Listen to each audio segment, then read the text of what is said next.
There were days when the boy's hunger gnawed at his insides like a caged animal, desperate for release.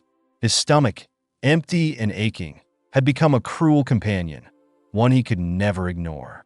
The streets of his small town offered little in the way of hope for a child like him, a child without a name, without a family, without a future. People passed him by, glancing only briefly, their pity barely masked by the disgust of seeing someone so young left to fend for himself. But pity never filled his stomach. This hunger had been his lifelong companion, ever since he could remember. It had driven him to do things he once never thought possible. Today, it drove him to take a risk he hadn't dared before. The boy had heard about the big house at the end of the street for weeks now. Everyone in the neighborhood whispered about it. It was abandoned, they said, left empty after the last residents mysteriously disappeared. Some said it was cursed, others claimed it was haunted, but most said it was simply forgotten, like so many other homes in the dying town. But none of that mattered to the boy. All he could think about was the chance, just the smallest chance, that there might be food inside. Even if it was old, even if it was rotten, it didn't matter. Anything was better than the gnawing emptiness inside him. That it was late afternoon when he made his move, the sun beginning to sink low in the sky, casting long shadows across the crumbling streets. He'd been watching the house for days, memorizing the best time to sneak in, the moment when the street would be the quietest. People in the town avoided this house, especially as the evening drew near. That was what made it perfect. The boy approached the gate, its iron bars rusted and tangled with overgrown vines. He hesitated for a second, the stories of the house flickering through his mind. But then his stomach growled, sharp and insistent, and the fear melted away, replaced by desperation. He slipped through the narrow gap in the gate and darted up the gravel path toward the house. The front door was slightly ajar, hanging crookedly on its hinges. He pushed it open cautiously, the creak echoing through the empty halls like a scream in the silence. Inside, the house smelled of dust and decay, the air heavy with neglect. Faded wallpaper peeled from the walls, and broken furniture lay strewn across the floor. It looked like it hadn't been touched in years. But the boy wasn't here to admire the decay. He was here for food. His eyes darted around the room, scanning for any sign of a kitchen or pantry. He moved quickly, slipping through doorways and creeping down halls, always alert for any sound, any sign that he wasn't alone. The house felt oppressive, like it was watching him, waiting for something. But the boy shook off the feeling and focused on his task. At last, he found what he was looking for, the kitchen. It was small, tucked away at the back of the house, with cracked tiles and dusty countertops. But there were cabinets, old, wooden cabinets that hadn't been opened in what seemed like ages that he rushed over, flinging them open one by one. Most were empty, the shelves lined with dust and cobwebs. But then in the last cabinet, he found something, a single, unopened can of food. His heart leapt in his chest. He didn't even care what was inside. It was food. He grabbed it, holding it in his trembling hands, his fingers shaking as he tried to open it. But it was sealed tight, and he had no tools to pry it open. Frustration welled up inside him, but he swallowed it down. He'd find something to open it with, something sharp. His eyes scanned the kitchen, searching for a knife or a tool. That's when he heard it, a noise, faint but distinct, a thud. Then another, that it was coming from below. The boy froze, his heart pounding in his chest. For a moment, he wondered if his mind was playing tricks on him. But then he heard it again, louder this time, a muffled sound, almost like someone struggling. He turned slowly toward the corner of the kitchen, where a small door was set into the floor. It was partially hidden by a dusty rug, one that looked like it hadn't been moved in years. His breath caught in his throat. A basement. The boy had always been taught to ignore basements. They were places of darkness and secrets, places where nothing good ever happened. But the noise, it was so faint, so desperate, like someone or something was trapped down there. And yet, part of him wanted to pretend he hadn't heard it at all.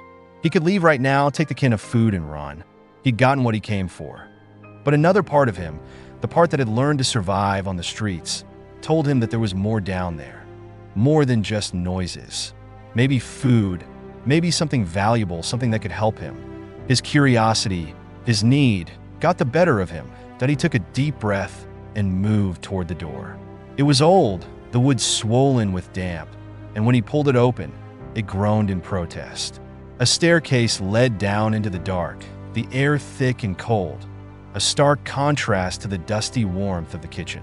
He hesitated at the top, straining his ears for the noise again. There it was, soft but unmistakable. A moan, followed by the sound of someone shuffling. His heart raced, and his instinct screamed at him to turn back, to leave the house and never look back. But his feet betrayed him, stepping forward, carrying him down the stairs. The darkness swallowed him as he descended, the only light coming from a small, grimy window near the ceiling. The basement smelled different from the rest of the house. Damp, moldy, but with something else mixed in, something metallic and sharp. He reached the bottom of the stairs and paused, letting his eyes adjust to the gloom. The basement was cluttered with old furniture and boxes, but it was the far corner that caught his attention. There, in the shadows, he saw them. Two figures that a woman, tied to a chair, her arms bound behind her, her head slumped forward, and next to her a small, motionless bundle, a baby. The boy's breath caught in his throat. This wasn't what he had expected. He had been prepared to find rats, maybe a few old boxes of forgotten junk. But not this. Not a woman and a baby. For a moment, he stood frozen, his mind racing. What had happened here? Who were they? Why were they here? His thoughts were a chaotic whirlwind, but one thing was clear. Something was very wrong. The woman stirred, lifting her head slightly. Her eyes met his, and in that moment, the boy saw something that chilled him to the bone. Fear. Not the kind of fear that comes from being startled or surprised, but deep, primal fear. The kind that comes from knowing you're trapped, knowing that something terrible is about to happen, and there's nothing you can do to stop it. Help! The word was barely a whisper, her voice hoarse, as if she hadn't spoken in days. The boy took a step forward, his mind screaming at him to leave, to run, to forget he ever saw this.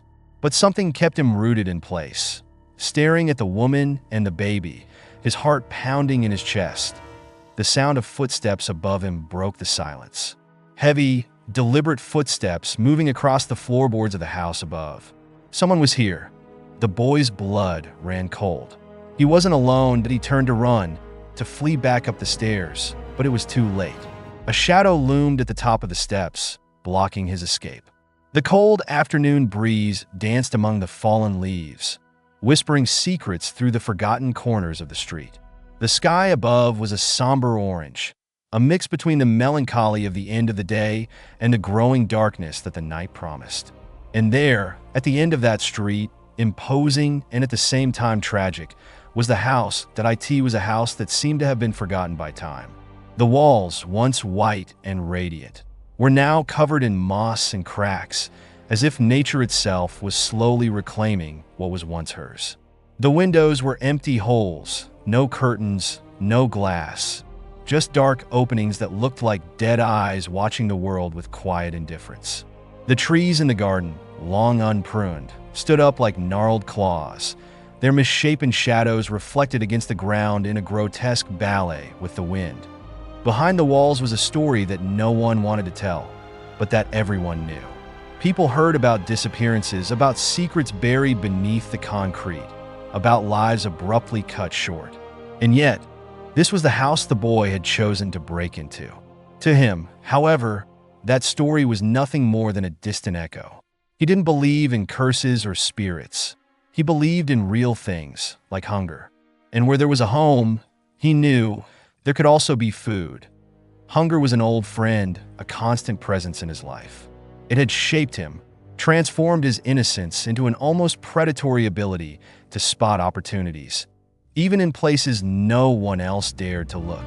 And this place, with its crumbling walls and its air of mystery, was an opportunity. Hunger left no room for fear or doubt. As the boy approached the house, the silence around him grew thicker and thicker, as if the air itself was trying to dissuade him from moving forward. Every step he took was muffled by the dry leaves, which seemed to move only at the whim of the wind. He passed through the rusty iron gate, which creaked painfully at the slightest touch, as if resisting his passage. The chains that had once sealed it were broken, hanging with a neglect that spoke of abandonment and forgotten times. To him, this was a sign that the house was truly empty. Yet there was something about the house that bothered him. It wasn't the silence or the solitude, but rather the feeling that the house was watching him back. Of course, he knew that was ridiculous. Houses don't watch. They have no eyes, no consciousness. But even so, he couldn't shake the feeling that every step he took, every movement he made, was noticed by something. Something that wasn't human, but was there in the shadows. The front doors were ajar, and with a gentle push, they swung open, revealing the interior of the house. The smell of mold and rotting would hit him like a punch, invading his nostrils and making him recoil for a brief moment. However, his hunger was stronger than his discomfort, and he moved forward. The floor beneath his feet was covered in dust and wood chips, cracking softly as he walked. Each step reverberated through the house, as if he were stepping on ancient bones that crumbled at the slightest touch. The main room was large but desolate. Faded and torn wallpaper revealed moisture-stained brick. Antique furniture was scattered around, covered in dirty cloths and piled in dark corners. Maybe at some point that room had been grand. Perhaps parties had been held there, with laughter and voices filling the space, bringing life to the walls that now whispered only memories of things that no longer existed. But now, there was only emptiness, a suffocating emptiness that seemed to swallow everything around it. But he passed a stone fireplace, a centerpiece that seemed out of place in the decrepit setting, like an ancient guardian from better times. The chimney was full of soot, the ashes had long been extinguished, and the marble was cracked in several parts. Over the fireplace, an oval mirror, dirty and stained, reflected only indistinguishable blurs, but he still avoided looking directly at it. Something about the house's reflection seemed off, like she could see something there that he shouldn't. Each new room was a surprise. In the next room, the chairs were overturned, and the once imposing dining table was tipped over on its side. The kitchen, however, was his goal. He had heard stories, rumors that, despite everything, the house had old supplies that no one had claimed. Maybe he was just fooling himself, but the hope of finding something to ease the pain in his stomach had led him there. The kitchen was like the rest of the house, a pale imitation of what it must once have been. The walls were stained with green mold, and the metal sink was filled with black, stagnant, fetid water. But it was the cabinets his eyes fell on. They were closed, and maybe, just maybe, there was something in there. He hurriedly opened the cabinets one by one, his dirty hands shaking with anticipation. Some were empty, others filled with broken dishes and rusty utensils. But then there was a small miracle, a can of food. Still sealed, he took it with an almost animalistic desperation, his hands shaking as he gripped the cold metal. His heart pounded in his chest, a wave of relief so intense it nearly made him collapse on the spot. He didn't even care what was inside the can. It could have been meat, vegetables, or anything else. The important thing was that it was food, something he hadn't seen in days that he looked around for something to open the can with. He couldn't just leave it there. That's when his eyes fell upon a small door in the corner of the kitchen floor. It was partially covered by a dirty, worn rug. The boy frowned. He hadn't noticed the door before. A staircase to the basement, perhaps? His curiosity led him to pull the rug aside, revealing the small wooden door. He hesitated for a moment, his mind trying to decide whether or not he should explore further. However, before he could make a decision, he heard a sound. A muffled noise coming from below. He froze, his senses on high alert. The sound wasn't loud, but it was distinct, like something being dragged or maybe a moan. His heart raced again. But this time, it wasn't the excitement of discovery that shook him. It was fear.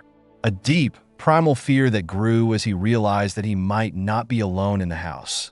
Logic urged him to run away, leave the can of food behind, and get away as quickly as possible. But something much stronger than his survival instinct held him there. He felt there was more to this house. And now, more than ever, he wanted to find out what it was. The boy's hand slowly reached for the wooden doorknob. It was cold and damp, as if connected to a subterranean world far removed from the warmth of the surface. He turned it carefully, the creak of the wood echoing like a muffled scream from the darkness below. The smell emanating from the basement was different.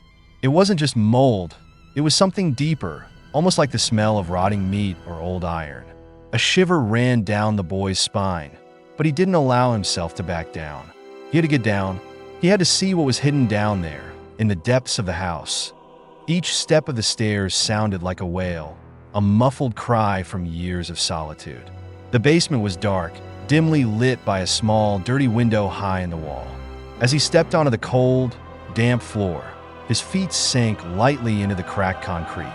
Around him were stacked boxes, old and covered in dust, as if they held long-forgotten secrets. But what bothered him most was the feeling that, in the midst of that darkness, something was watching him, that he moved forward, his steps slow but determined. The sound he had heard earlier seemed closer now. And then he saw it. In the far corner of the basement, barely visible in the shadows, something was moving. A figure, thin and weak, tied to a chair. He blinked, trying to adjust his vision to the dim light. It was a woman. His heart nearly stopped. She lay there, tied up, her head lolling to the side, her tangled hair falling over her face. Her breathing was ragged, almost non-existent, as if she'd been trapped here for so long she didn't even remember what it was like to breathe freely. Beside her lay a small form covered in a torn blanket. A baby. Shock struck him like a bolt of lightning. Who were these people? How had they been left there? And why had no one found them? The boy's mind was spinning with questions he didn't know how to answer. Inside the desolate kitchen, the silence seemed to pulse along with the boy's heart, which echoed in his head like a dull drum. The small can of food in his hands weighed more than his fragile body could bear, not because of its actual weight, but because of the expectation, the desperate hope of finally satisfying the hunger that burned in his stomach. But even with the promise of food so close, he knew that his journey inside that house was far from over. His gaze scanned the space around him, searching for anything he could use to open the can. But the mess in the kitchen made the search frustrating. There were pieces of broken utensils, rusty pots, and pieces of rotting wood, all in a desolate chaos that reflected the abandonment of the house. The smell of mold permeated the air, heavy and dense, mixed with the lingering odor of something he couldn't identify, but that made his skin crawl. Every step he took across the creaking floor seemed to increase the tension in the room, as if the sound echoed in a void that was not meant to be filled. He moved slowly, his bare feet muffling the sound of his footsteps on the dusty floor. He felt like an intruder, not just in the house, but in something much larger, as if he were penetrating the heart of a secret that had long been sealed and forgotten. He walked over to a drawer near the sink. It was half open, revealing a glimpse of what might have been a knife. He pulled it out with effort, the metal creaking in protest. Inside, there was indeed a knife, but its blade was covered in rust. The boy hesitated, his dirty fingers lightly running over the rough surface.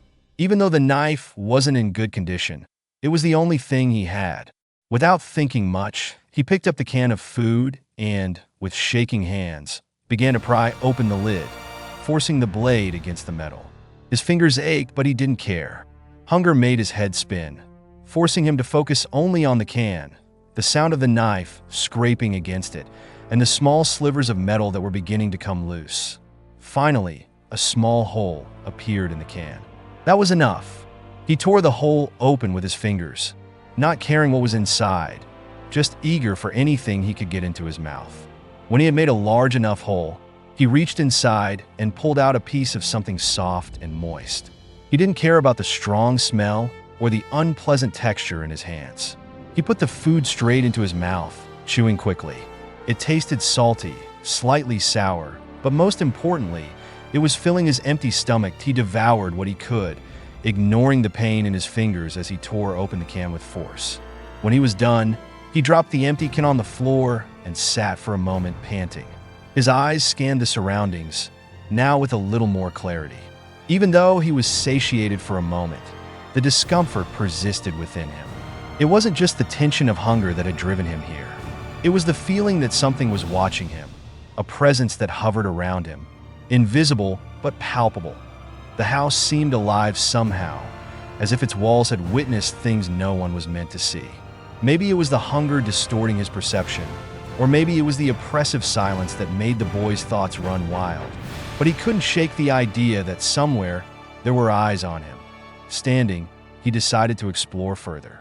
The kitchen, despite being his entry point, was only part of the puzzle. Something in the house called to him, something deeper, and he couldn't ignore it. It wasn't just curiosity, but a growing need to discover what was hidden there.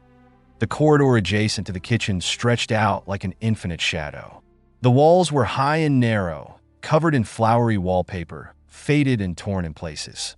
As he walked, the boy noticed paintings hanging, their dusty frames revealing ancient figures, people who had long since disappeared from history. The eyes in the paintings seemed to follow him, their expressions frozen in a dark, blank stare.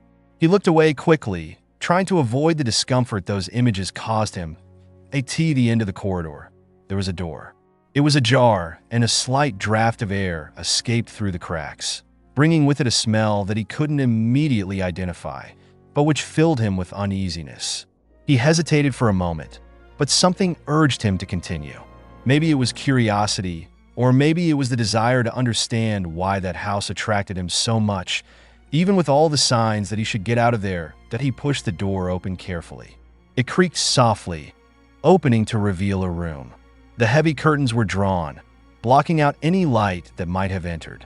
It was almost pitch black, but he could see the outline of old furniture scattered around the room, covered with thick cloths. The smell was strongest here, something rotten and damp, like moldy wood, and something else, something alive, but decaying. There was a large bed in the center of the room, and next to it was a small nightstand with a glass lamp that looked as if it had been untouched for years. He approached it slowly, his feet sinking into the worn carpet. The silence here was even thicker than in the other rooms, as if the air itself were holding its breath. Something was deeply wrong with this place, but he couldn't bring himself to turn away. Suddenly, something caught his eye. On the floor, near the bed, was a dark stain. He knelt down trying to figure out what it was. When he touched the surface, he felt the viscous material beneath his fingers. Blood, dried and old, but unmistakable. The boy's heart raced, and he took a step back, his eyes fixed on the stain. As he tried to process what he had discovered, he heard a soft, almost imperceptible sound. It was a murmur, a faint whisper that seemed to come from somewhere above him. He looked up at the ceiling, but there was nothing there. The house seemed to play with his senses, every sound and shadow seeming to have a life of its own. The whisper repeated itself, clearer this time. It was like a voice, too low to be understood, but loud enough to be heard. He turned his head toward the door he had entered through. It was now completely closed. A shiver ran down his spine. The sound seemed to come from behind the walls, as if someone were trapped there, trying to communicate with him. He stood still for a moment, his entire body tense, his survival instinct screaming at him to run. But the same force that had drawn him into the house now held him trapped, unable to leave. He stood up slowly, his eyes still fixed on the bloodstain, as if it might provide him with an answer. Then something moved in the corner of the room. A shadow seemed to crawl across the walls. He blinked, thinking his eyes were playing tricks on him in the darkness, but the shadow did not disappear. Instead, it grew, stretching across the floor, swallowing the room with its presence. The boy stepped back, his heart hammering in his chest, as the shadow approached, as if it had a life of its own. His instincts finally won out over his curiosity. He turned and ran toward the door, desperately trying to open the handle, which now seemed locked. His fingers slipped on the cold metal as his breathing became ragged and panic rose within him. Behind him, the shadow approached slowly but inevitably. With one last effort, he managed to turn the handle, and the door swung open with a bang. He dashed down the hallway back to the kitchen, his heart pounding as he ran, ignoring any sound or movement he could sense around him. He had to get out of this house. He had to escape. As he re-entered the kitchen, the front door was open. The cold night air filled the space, bringing with it the promise of freedom. Without looking back, the boy ran through the front door, feeling the weight of the house release him, as if an invisible hand was allowing him to escape. He didn't stop running until he was a good distance away, his legs aching, his chest burning. Only then did he allow himself to look back. The house stood there, imposing and silent, as if nothing had happened. But he knew. He knew that something inside was alive, something that shouldn't be seen, something that he had awakened. Whatever it was, he had barely escaped. But the feeling that it wasn't over wouldn't leave him.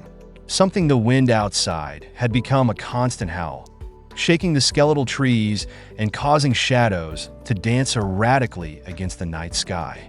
The stars were dim, hidden behind a thick layer of clouds that foretold an impending storm.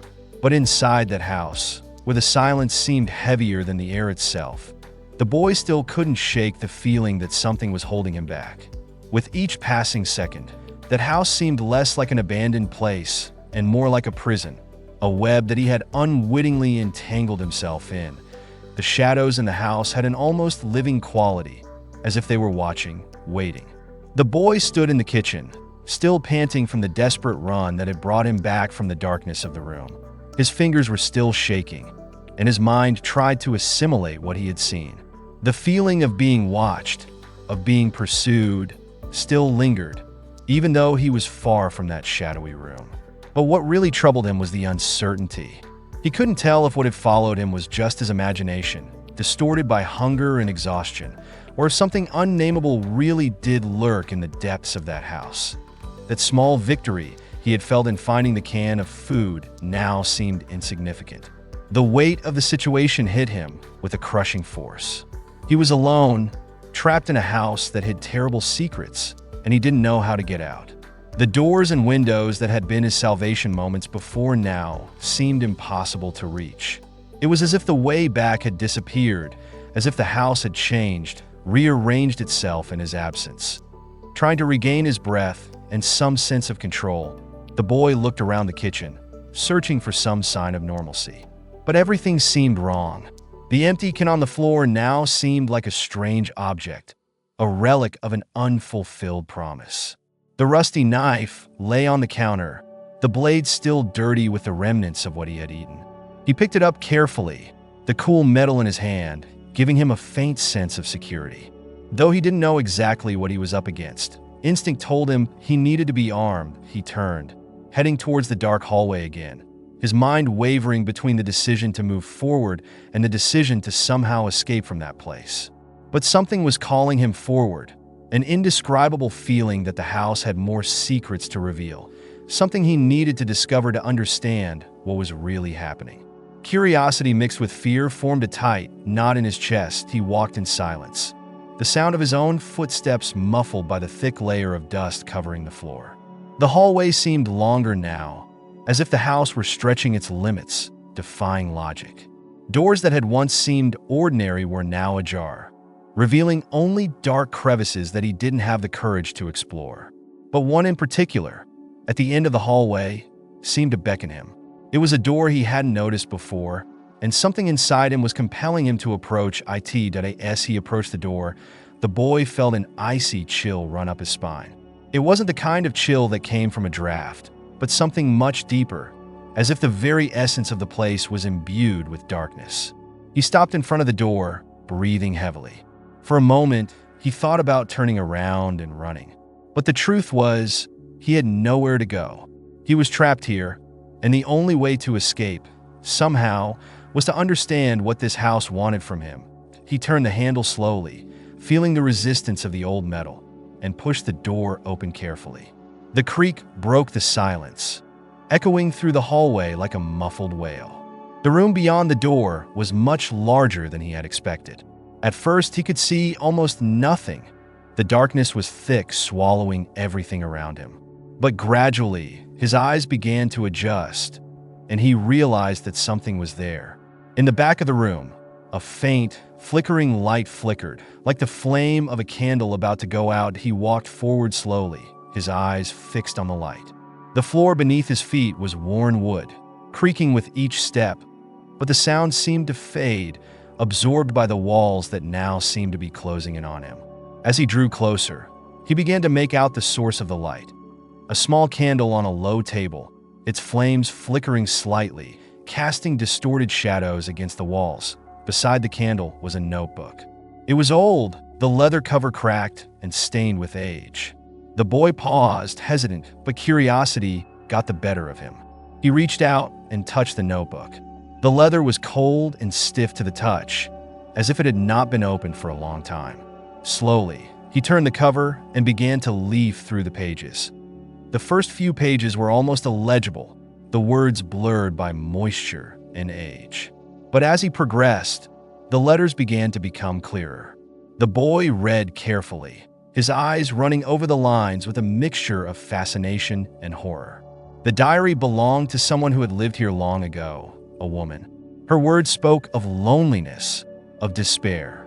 She described how the house seemed to change around her, how rooms no longer fit where they should, how doors appeared and disappeared without explanation. There was mention of voices she heard at night, whispers coming from the walls, calling her name. She spoke of the constant feeling of being watched, that something inside the house was alive but not human. The woman had begun to lose track of time, unsure if the days were passing or if she was trapped in some kind of never-ending nightmare.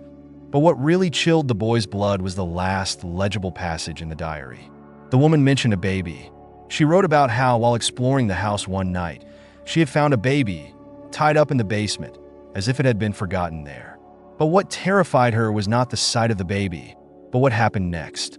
She described how, as she tried to free the child, she realized that something else was in the basement with them. Something she could not see, but felt its presence, heavy, suffocating, like a living shadow. The last page was covered in hasty, barely legible scribbles, but one word kept appearing over and over: stay away. The boy snapped the diary shut, his breath coming in quick succession.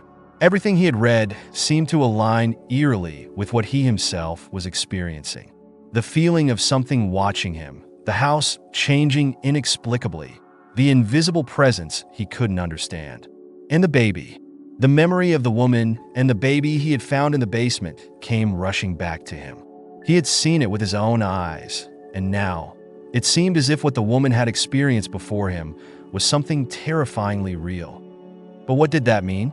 He pushed away from the table, his mind reeling with revelations. The diary, the basement, the unseen presence. It was all connected somehow. He knew he couldn't just walk away without finding out what was really going on.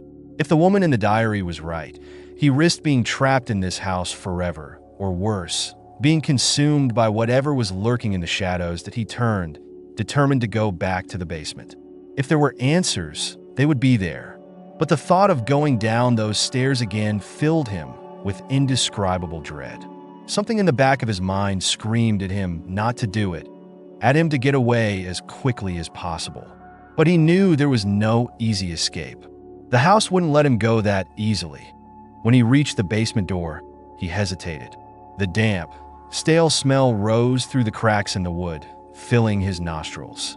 The darkness seemed denser down there, as if the air itself were thicker, heavier.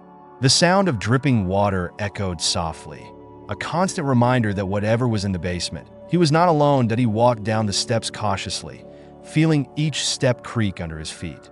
The rusty knife was still clutched tightly in his hand, a small consolation against what he might encounter.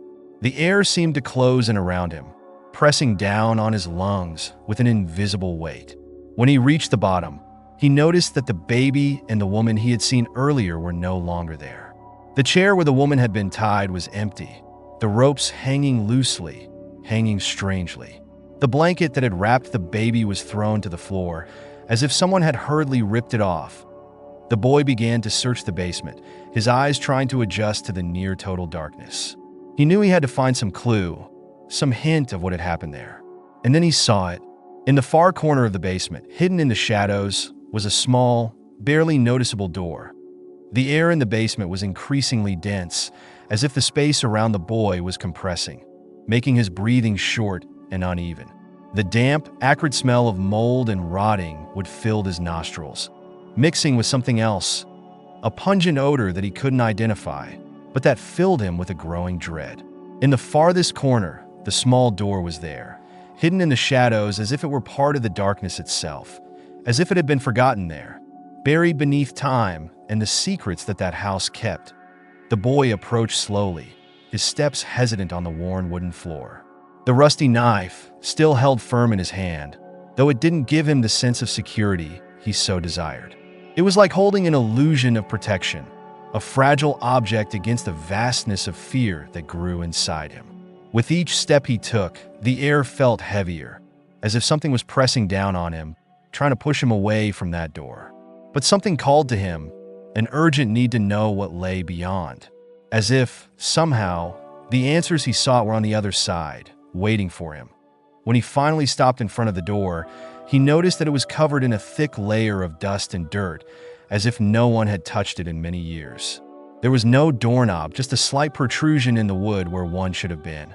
The boy hesitated for a moment, the feeling that something very wrong was behind that door growing inside him. But despite his fear, he knew he couldn't stop now. Curiosity consumed him. The need to understand what was happening in that house drove him to move forward. With a deep sigh, he pushed open the door. The sound of old wood dragging echoed in the basement, and the oppressive silence that surrounded him was broken by that uncomfortable creaking. When the door finally opened, revealing what was on the other side, the boy felt a wave of cold run down his spine. What he saw was not what he expected. Behind the door, there was a staircase that went down even further. But this staircase was different from the ones he had previously descended. It was not made of wood, but of stone, as if it had been carved directly from the ground. The surrounding walls were damp, covered in moss and small plants that twisted toward the light that barely penetrated the room. The air there was even denser, colder, and carried a strange electricity, as if the space was charged with something invisible but very present. He swallowed hard and began to descend, each step seeming deeper than the last. The sound of his labored breathing filled the void around him, and he could hear the soft echo of his footsteps reverberating off the walls. The further he descended, the more the air seemed to change, growing colder and more stifling. And then he heard it, the sound of running water, a steady, rhythmic trickle, as if a spring were nearby, but he couldn't see where the sound was coming from.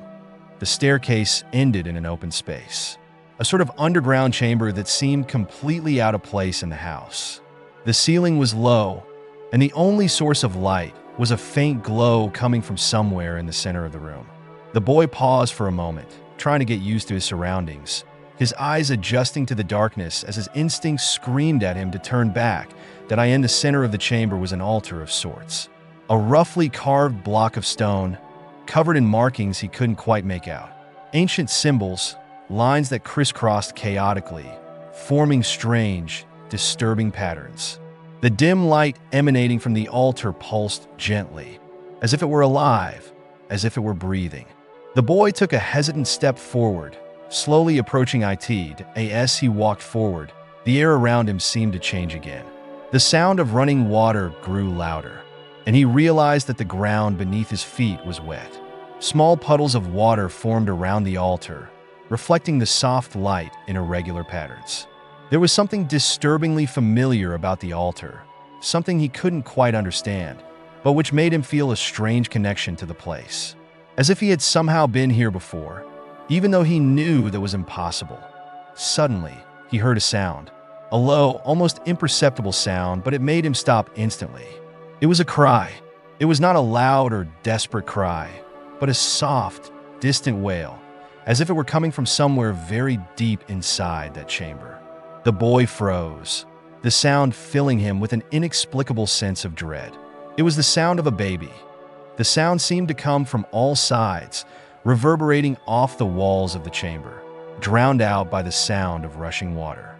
He looked around, trying to locate the source of the crying, but he could see nothing but the altar and the shadows that stretched across the walls. The boy began walking toward the altar, his feet sinking slightly into the water as he went. The crying continued, growing louder, closer, and he felt his heart race, panic rising within him. When he reached the altar, he stopped. The crying now seemed to come from beneath him, as if something were trapped there, as if the stone itself were crying. He knelt down, his trembling hands touching the cold surface of the altar. As he touched the stone, a strange sensation ran through his body, as if he were touching something alive. The crying intensified, and he instinctively tried to find a way to open the altar, to find out what was trapped there. With a desperate effort, he began to push the altar lid away, his muscles tensing as he struggled against the weight of the stone.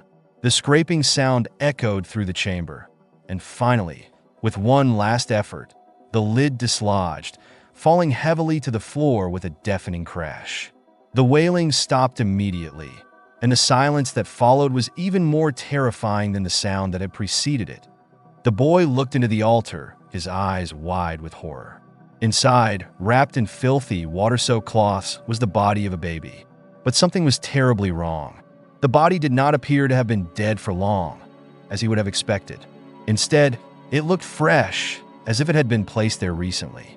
The boy recoiled, his mind trying to make sense of what he was seeing. Before he could fully process what was happening, the sound of footsteps echoed through the chamber. Slow, heavy footsteps coming from somewhere in the shadows. The boy froze, his eyes wide, his breath catching in his throat.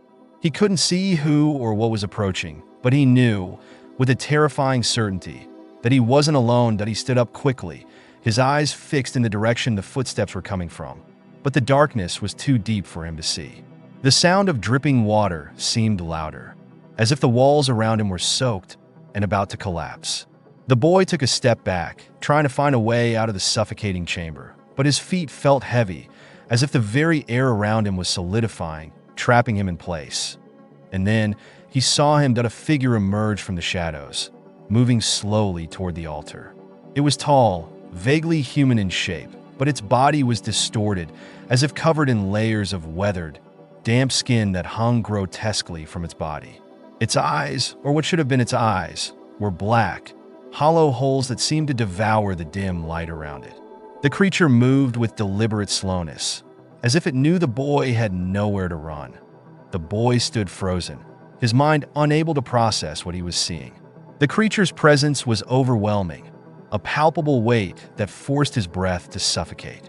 He wanted to scream, to run, to do anything to escape it, but his body would not respond. The figure came closer and closer, its footsteps echoing in the chamber like a harbinger of something terrible. When the creature was only a few feet away, it stopped. Its empty eyes seemed to stare at the boy, as if it were studying him, as if it were deciding what to do with him. The boy felt his throat tighten, and hot tears began to stream down his face.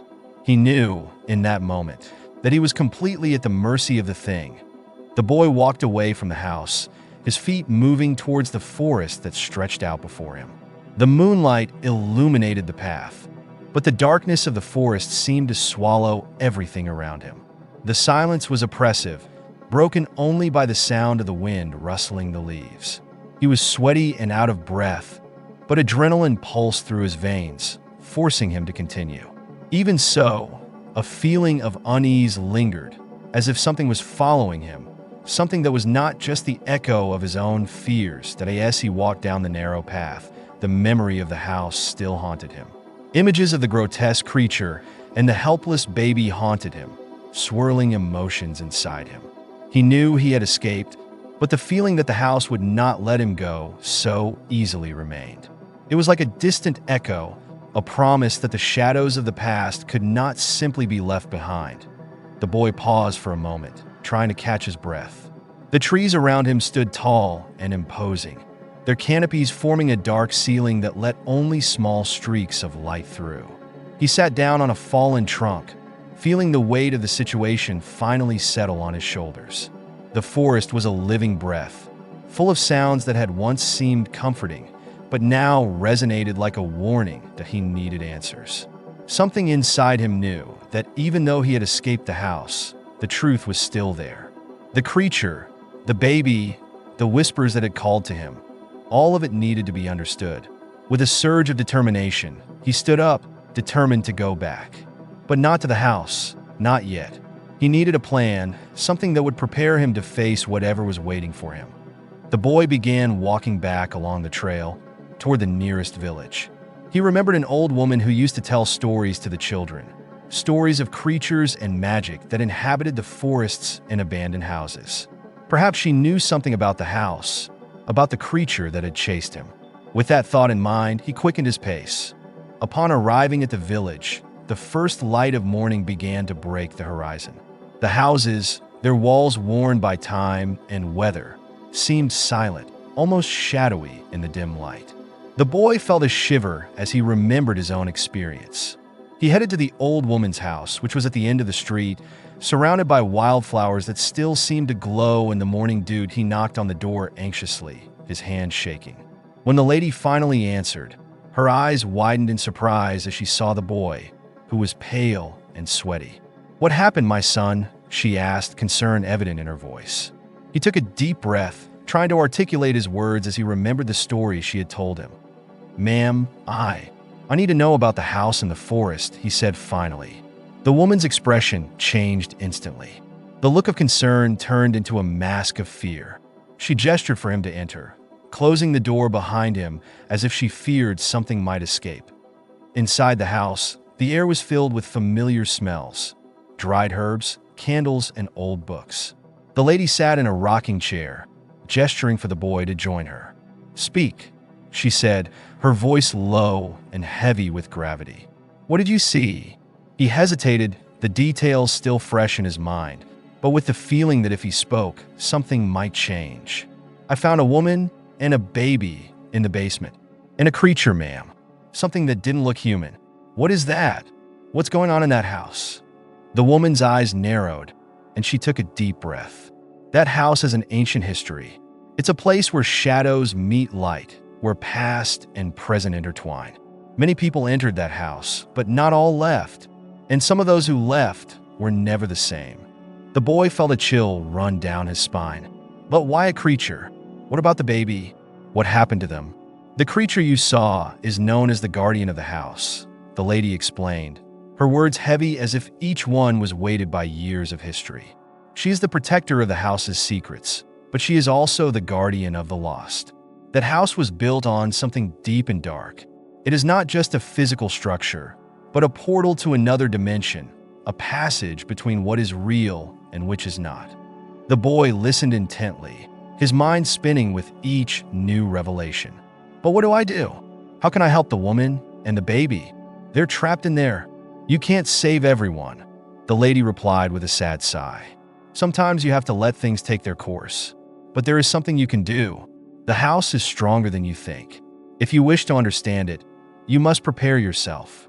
There is an ancient ritual, one that can help you face the house and what dwells within it. But it is not something to be taken lightly." The boy felt his heart race.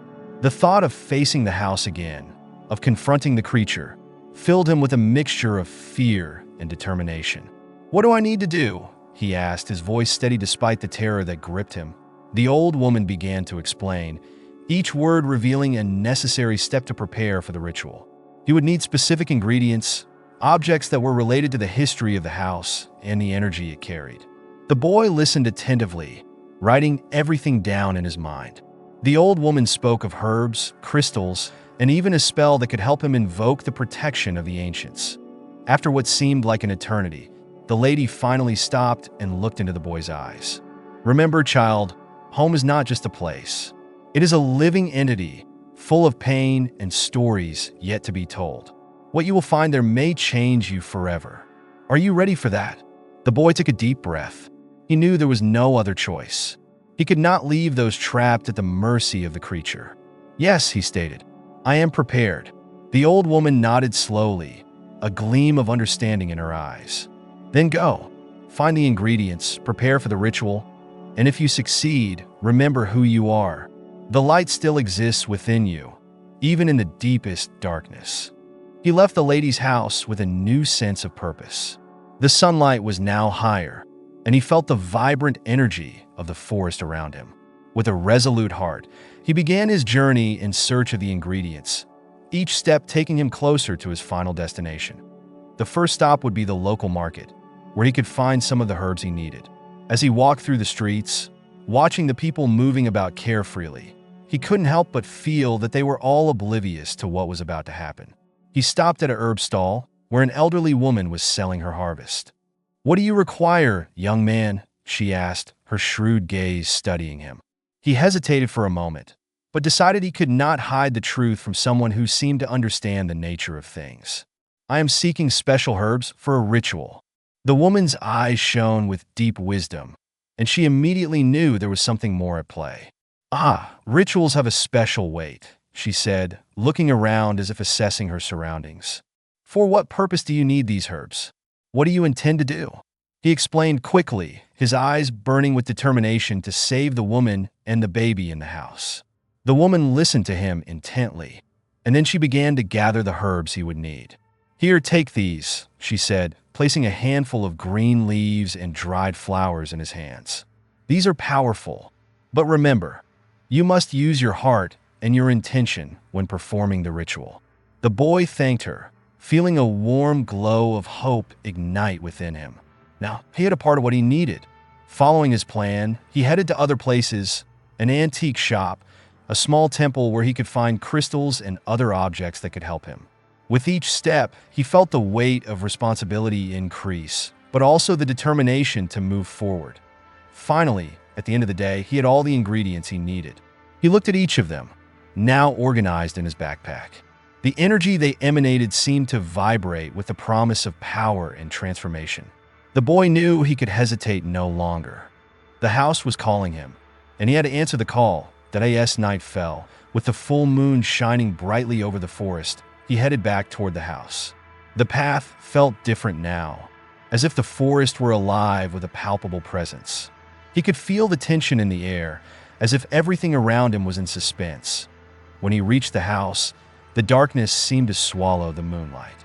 He hesitated at the door, the memory of his first experience there flooding his mind. But determination overcame his fear.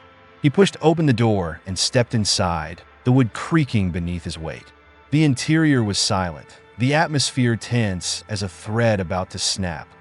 With cautious steps, he descended back into the basement, his mind focused on the ritual he needed to perform.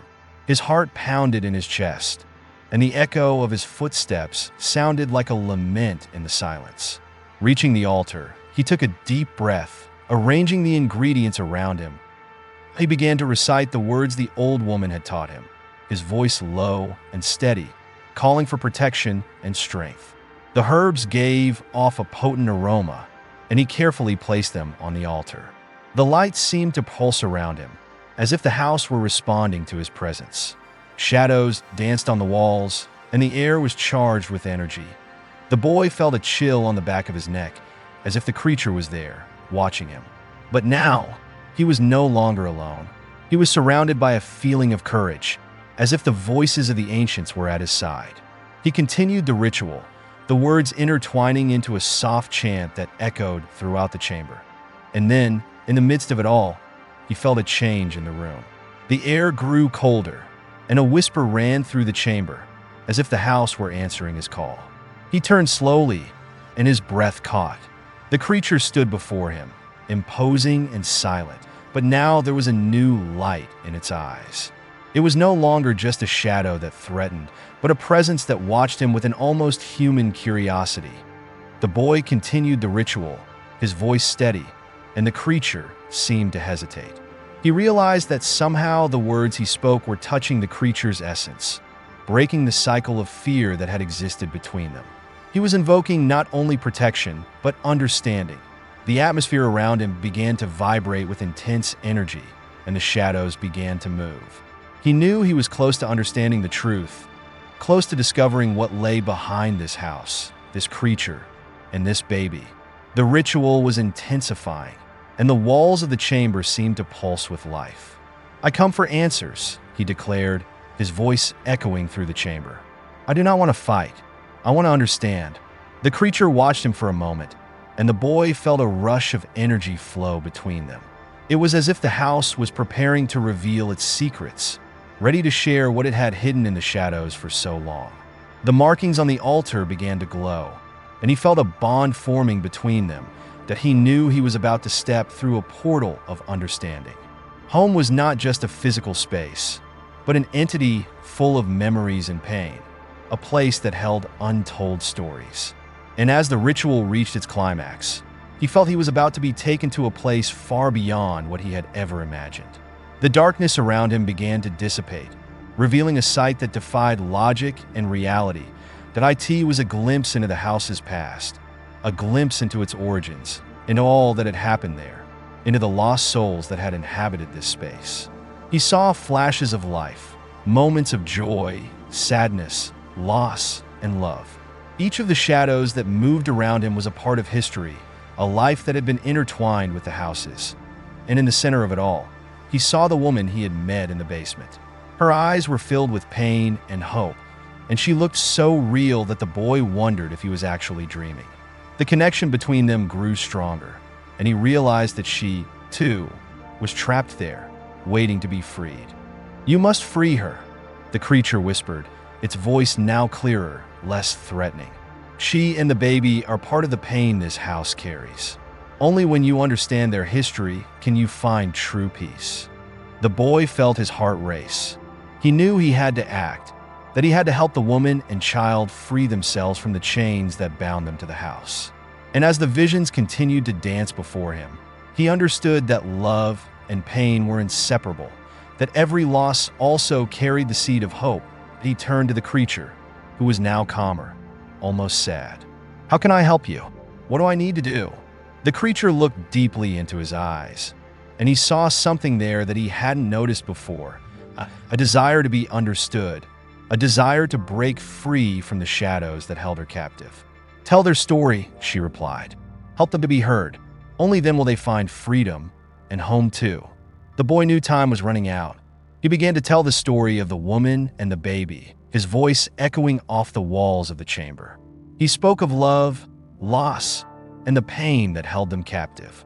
The words flowed like a river, and the energy in the room began to intensify, filling the space with a soft, warm light.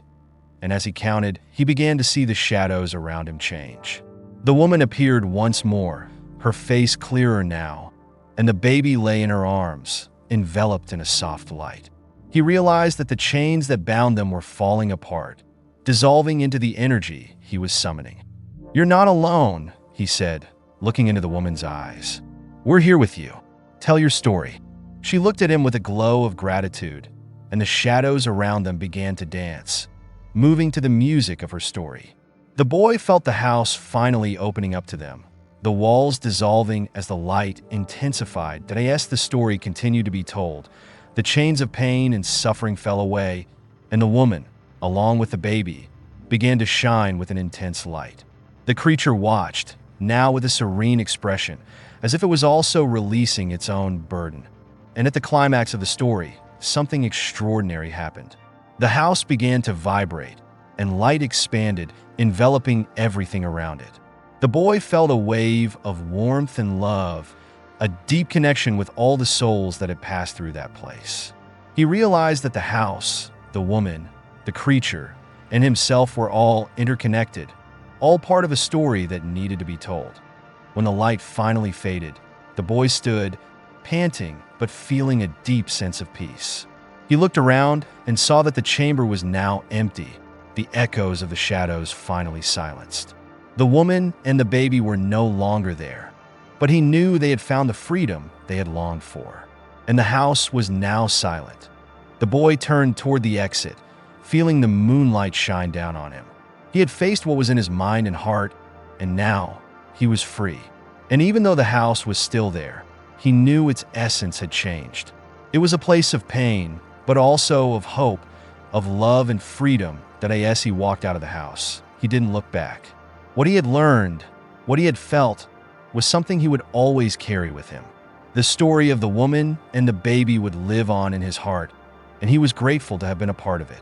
Now, he was ready to continue his own journey, a new chapter opening before him, illuminated by the light of understanding and courage. The early morning light filtered through the treetops, illuminating the trail that led back to the house. The boy stopped at a small stream, the crystal-clear water flowing gently, reflecting the sunlight.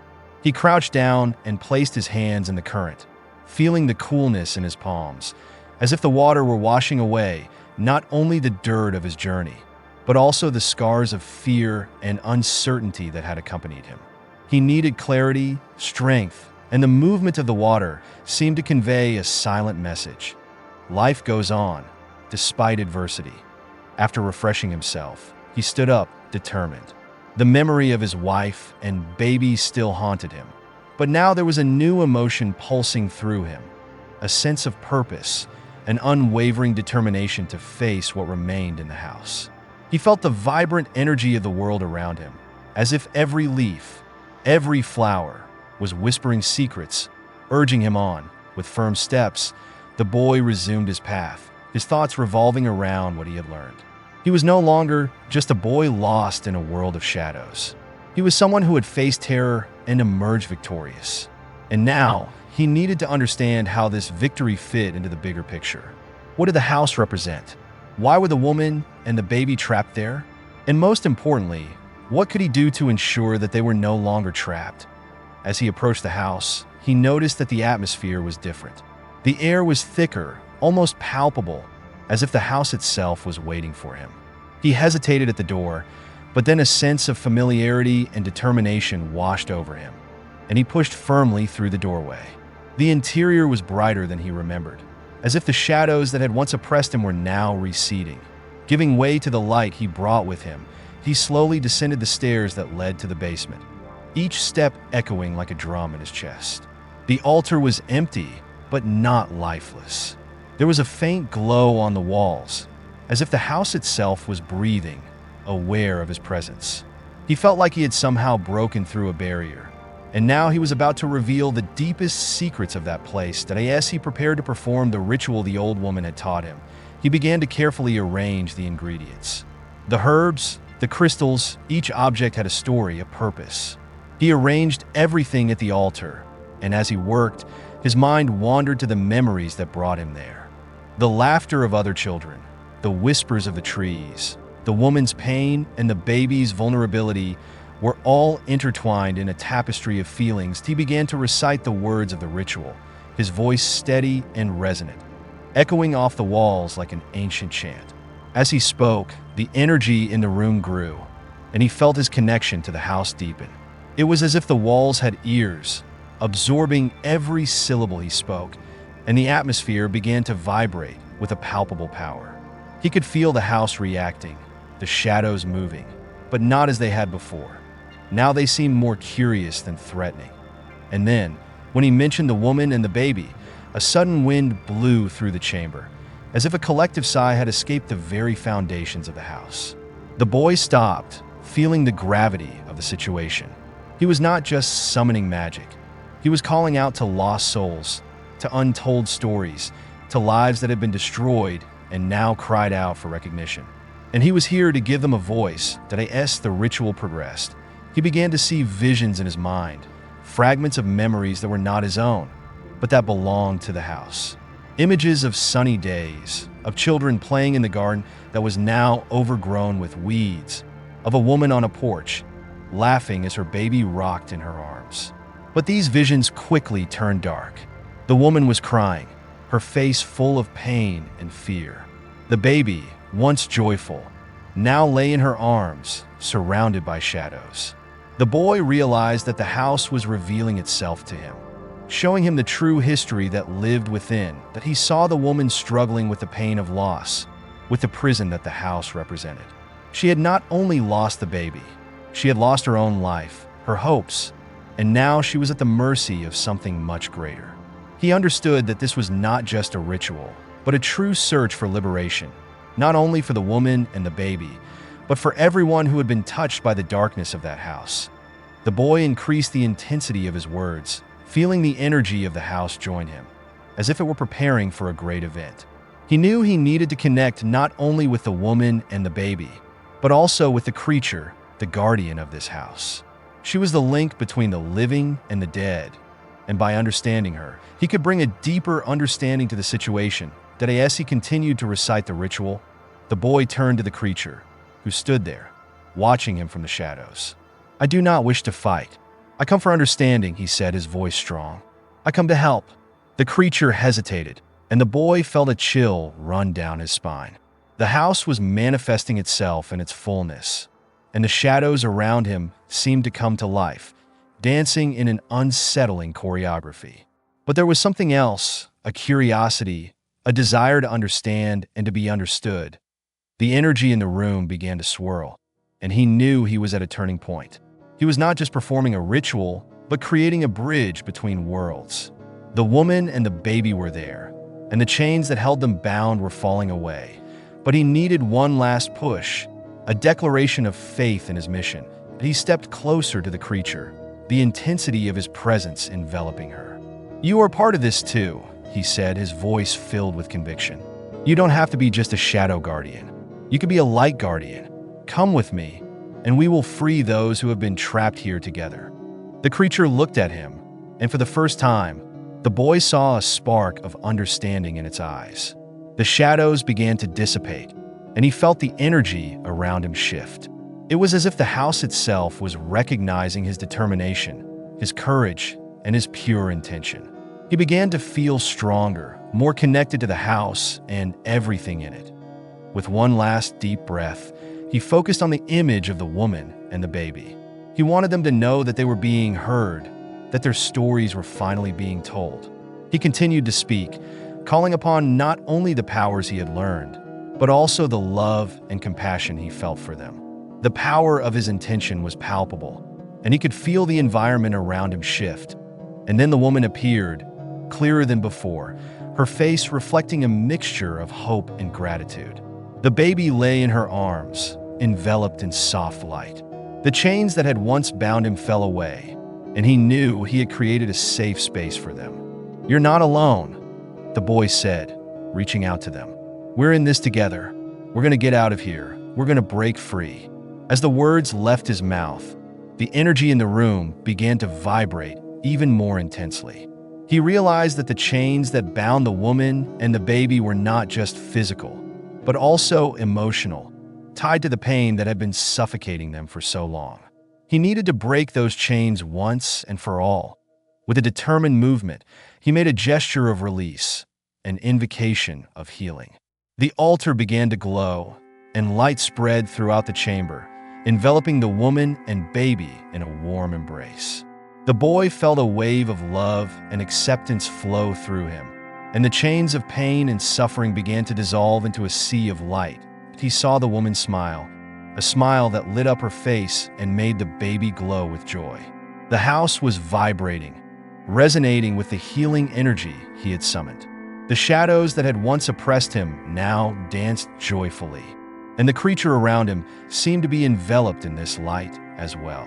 "You are more than a guardian," the boy said, turning to the creature. "You can be the bridge between light and shadow. You can help bring lost souls back, help tell their stories." The boy's words echoed off the walls of the house, and the creature began to change. The shadows around it became softer, more welcoming. It was as if it were being redeemed, freed from a cycle of pain and sadness.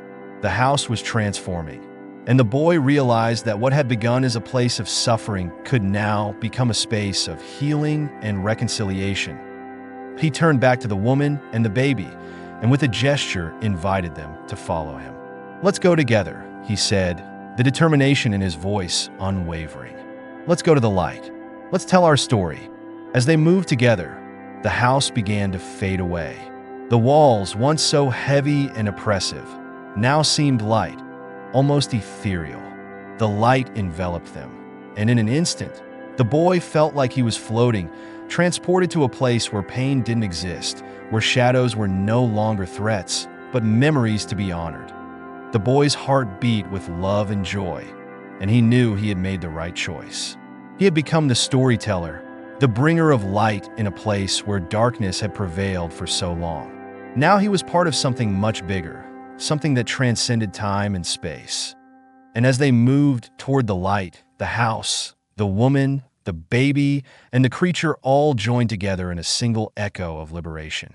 The story of pain, loss, and love would finally be told, and the shadows that had once been oppressive would now become part of the tapestry of their lives.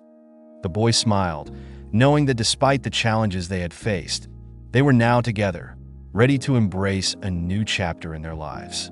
And as the light enveloped them, he understood that this was not just the end of one journey, but the beginning of many more, a journey through love, understanding, and freedom. As dawn broke, a soft light filtered through the dense canopy of trees, illuminating the forest path that led back to the old house. The boy paused at a clear stream, the crystal water gliding over smooth stones, glimmering in the first rays of sun. He knelt down, cupping his hands to drink, the coolness refreshing him. It felt as though the water was washing away not just the dirt of his journey, but the remnants of fear and uncertainty that had clung to him. Clarity and strength surged through him, filling the void that had once seemed insurmountable. He could hear the gentle rustle of leaves, as if nature itself was urging him onward, whispering of resilience and rebirth. With renewed determination, he rose and continued his trek. Memories of the woman and the baby lingered in his mind, but now they were accompanied by a sense of purpose. He was not just a frightened child lost in a world of darkness. He was someone who had faced terror and emerged stronger. The questions that had once plagued him swirled in his thoughts, demanding answers. What did the house represent? Why were the woman and the baby trapped there? Most importantly, what could he do to ensure they would never again be prisoners of despair? As he approached the house, a shift in the atmosphere caught his attention. The air felt thicker, charged with an electric anticipation, as if the very walls were holding their breath in expectation of his arrival. He hesitated at the threshold, but a wave of familiarity and resolve washed over him, and he pushed the door open. The interior was brighter than he remembered, the shadows retreating as if acknowledging his newfound courage. With each step he took, he felt a strange connection to the space around him, as though the house itself recognized his presence. That he descended the stairs to the basement, where the altar awaited him, an empty canvas ready for the invocation he was about to perform. The room vibrated with an energy he couldn't quite place, the very essence of the house intertwining with his own. Memories flooded back, whispers of the past, echoes of laughter, the haunting cries of sorrow. Each object he placed upon the altar felt alive, bursting with stories longing to be told. Herbs, crystals, and remnants of rituals long forgotten lay before him, waiting to be woven into a tapestry of liberation. He began to chant the words he had memorized from the old woman, his voice steady and resonant. As he spoke, the energy around him intensified, filling the room with a warm glow. The shadows danced along the walls, a fluid motion that spoke of curiosity rather than malice. The house was responding to his call, awakening from a deep slumber. With each phrase he uttered, visions began to materialize in his mind, vivid images of lives once lived within these walls. He saw sun-drenched afternoons, children playing in the garden that now lay overgrown and wild. He witnessed a woman, laughter spilling from her lips as she cradled a child, joy radiating from them. But the visions shifted, turning dark and heavy. The laughter faded, replaced by tears. Fear etched into the woman's face as shadows closed in around her. The boy understood then that he was not merely recounting history. He was tapping into the very heartbeat of the house, connecting with its pain, its longing for release. He focused on the woman and the baby, drawing their essence into his ritual. They were no longer mere specters of the past, but living reminders of the struggles that had transpired. The boy felt a swell of compassion rise within him, and he allowed it to flow into his words, infusing the air with hope. "Your stories deserve to be heard," he called out, his voice reverberating through the dimly lit space. "I am here to listen, to understand, and to help." The room trembled slightly at his declaration, as if the house itself were acknowledging his plea. He turned his gaze to the shadows that lingered at the edges of the room, recognizing the creature that had haunted him. It stood there, a figure woven from darkness and despair, yet somehow more human than he had ever realized. In that moment, he recognized that this entity, too, was a prisoner of the house, bound by the same chains of sorrow that held the woman and child captive. "I don't want to fight you," he said, taking a step closer. "I want to help. I want us to be free." The creature remained silent, its gaze penetrating, but something shifted within its depths. The boy sensed a flicker of understanding, a glimmer of recognition. Perhaps they were not so different after all. Each of them was a reflection of the pain that had seeped into the very foundations of the house. The boy continued his ritual, intensifying his voice and pouring every ounce of his empathy into the words. The shadows flickered and writhed, and for the first time, he saw the creature soften, its features shifting from menacing to something resembling sorrow. "We are all connected," he said, his voice unwavering. "We share this pain, but together we can find healing. Together, we can rewrite our story." As the boy's words echoed through the room, a palpable energy enveloped them. The walls pulsed with life, and he could feel the house's heartbeat synchronize with his own. The memories surged within him, intertwining with his spirit. He envisioned the woman, her sorrow transformed into strength, the baby cradled safely in her arms. They were waiting for him to break the cycle, to help them step into the light. Then, as if summoned by his intent, the woman appeared before him, her form shimmering with ethereal beauty. The baby rested in her arms, an embodiment of innocence and hope. The boy felt his heart swell with an indescribable warmth. They were here, and he was finally able to see them, to connect with them in a way he had never thought possible. "You are not alone," he whispered, stepping forward. "I will help you find your way back." The woman smiled, her eyes reflecting the pain of 1,000 lost years, yet also a flicker of gratitude. The shadows danced around them, not as threats, but as guardians, protectors of a story that had long needed to be told. Together, they were rewriting the narrative, one of hope, resilience, and liberation. The energy in the room intensified as the boy reached out, extending his hand toward them. As their fingers brushed, he felt a rush of warmth course through him, a wave of understanding washing away the remnants of fear. They were connected, their fates intertwined in a tapestry of shared suffering and shared strength. With newfound determination, he turned to the creature. "You too can be free. Let us break these chains together." The creature hesitated, uncertainty flickering across its features. But the boy saw the longing in its eyes, a desire for release, for redemption. Slowly, the shadows around it began to shift, merging into a form that was less ominous, more inviting. "Join us," the boy urged. "Together, we can heal this place. Together, we can tell our stories." The shadows rippled, and for the first time, the creature stepped into the light, its darkness dissipating like mist in the morning sun. It was no longer just a figure of fear, but a companion in their quest for freedom. As they stood together, the boy, the woman, the baby, and the creature, an overwhelming sense of unity enveloped them. They were not just fighting against their own pain, but forging a bond that transcended the boundaries of life and death, light and shadow.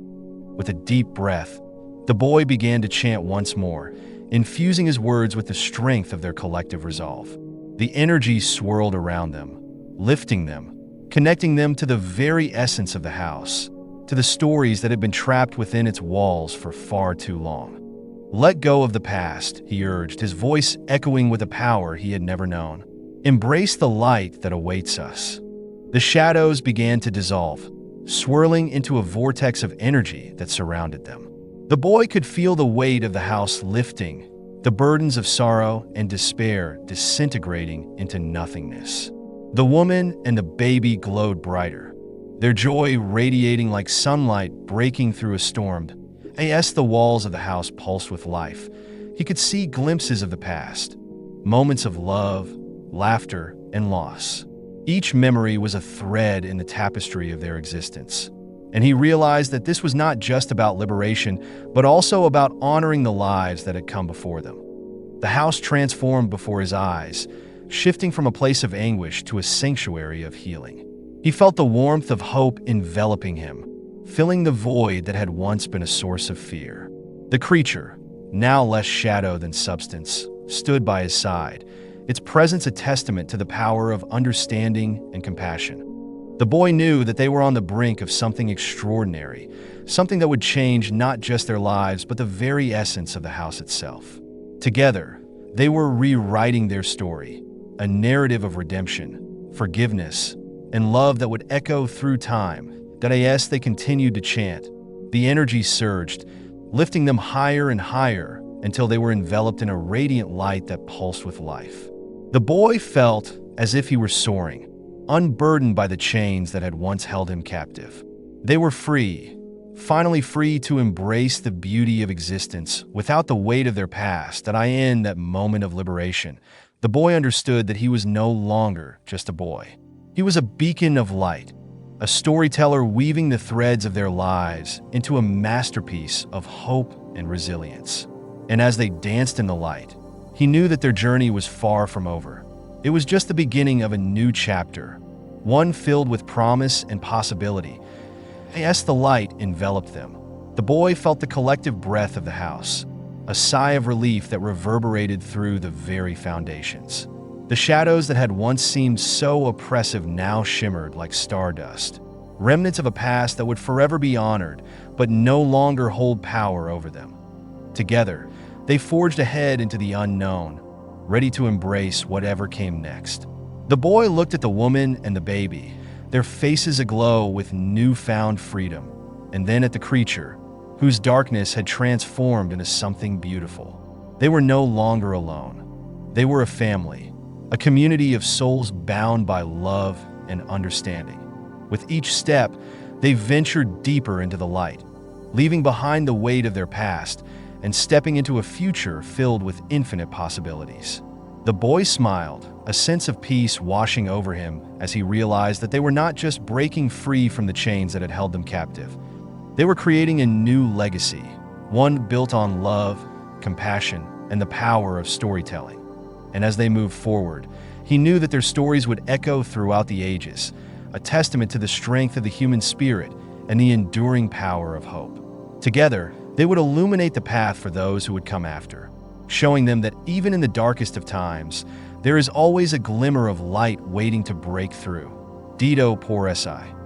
Agora, criam texto com no minimo 15.000 characters. Criativo e envolvent que prenda a atenção do espectador fail sobre o ponto 8.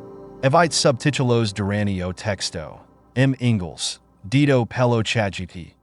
Chat air was heavy with anticipation as the boy, now a beacon of hope, stood alongside the woman and the child, their presence radiating an energy that resonated with the very soul of the house.